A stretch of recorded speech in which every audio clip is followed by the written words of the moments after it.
nauna na ako nagpaliwanag nito kanina bago natin nabasa itong talatang ito, na kung saan ay sabi, kung siya nga ay nasa lupa, nandito po ang ating Panginoon sa lupa, ay hindi siya sacerdote, anong paraan?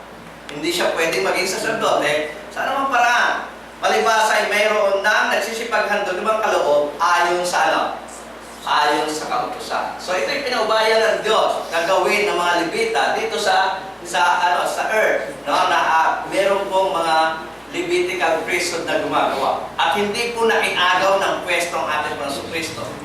At tunayan, habang ginagawa ito dito sa earth, ginagawa naman ito ng ating Panginoong Kristo sa langit. Kaya nga meron tayong talaka na ang ating Panginoong Kristo was in vain before the foundation of the world.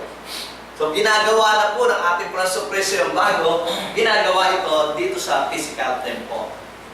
At tunayan, yung mga bagay na naandito sa physical temple, kopya lamang ng mga bagay doon sa sangkalangitan. Kaya nga, ang tawag dito ay tunay, hindi nangangahulugan hindi ito tunay. Kundi, ito yung tunay, ito yung kopya ng tunay. Okay? Tuloy natin pagbasa sa chapter 8, verse 5. Ang sabi po ng banal na kasulatan ay ganito. Basahin po natin sa English at babasahin rin natin po sa Tagalog.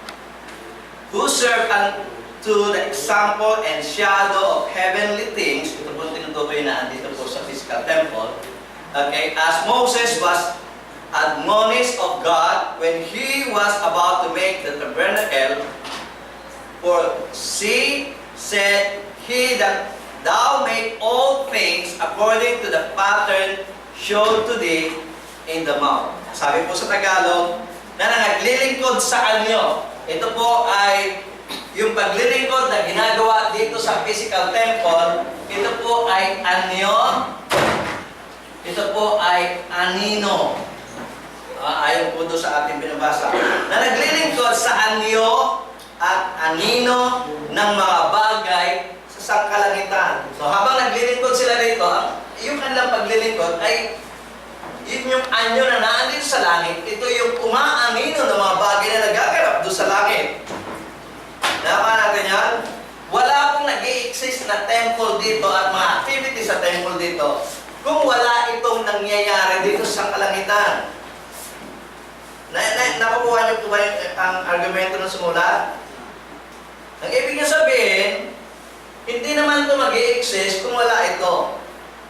Katunayan, hindi naman pwede mag-exist ang shadow without the reality. Nagbigay na tayo ng example nun. Kung wala ito, wala itong shadow ito. Nakita po natin yan? Kaya lang nag-i-exist yung shadow dahil meron talagang tunay, reality.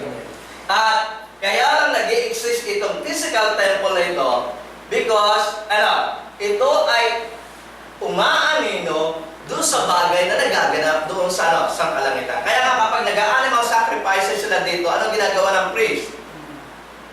Yung high priest, kapag nag-animal sacrifice sila rito, pinapatawad sila sa kasalanan. Pero pinaliwanag na, hindi naman nakakapagpatawad ng kasalanan ng mga animal sacrifices. Kaya sila napapatawad ng kasalanan kasi ang mga animal sacrifices na ginagawa rito ay anino ng tunay na sacrifice.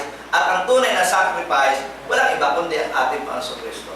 So every time na mayroong animal sacrifices dito, nagkakaroon ng yun ay nangyayari sapagkat ang tunay na sakripisyo ang tumutupad upang mapagbayaran ang ating mga kasalanan. Kaya nga yung mga gumagawa dito ng mga animal sacrifices, kagaya binasa natin sa Leviticus, after na ang mga priest o yung high priest ay magkaloob ng handog para sa kasalanan, matapos niyang gawin yon, dinideklara yung tao na pinatawad na siya sa kasalanan.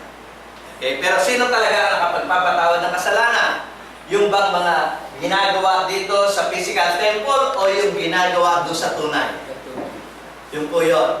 Kaya nga sabi rito, na naglilingkod sa anyo. So kung naglilingkod man sila, ito yung anyo lamang na nasa kalangitan. At anino ng mga bagay sa kalangitan, gaya naman ni Moses, na pinagsabihan ng Diyos nang malapit nang gawin niya ang tabernakulo. No? Nung inutos ng ating Panginoon Hesus Kristong gawin itong tabernakulo, tulad ng sinabi natin kanina, pumili siya ng 70 men o elders para gawin yan. At hindi basta-basta mga pangkaraniwang tao ito.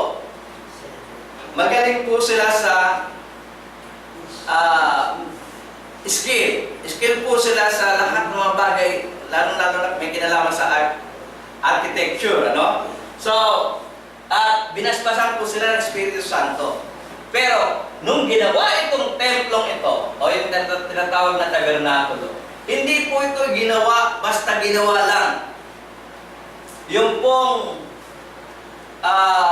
blueprint ay kinopya ni Moses nung siya ay nasa bundok.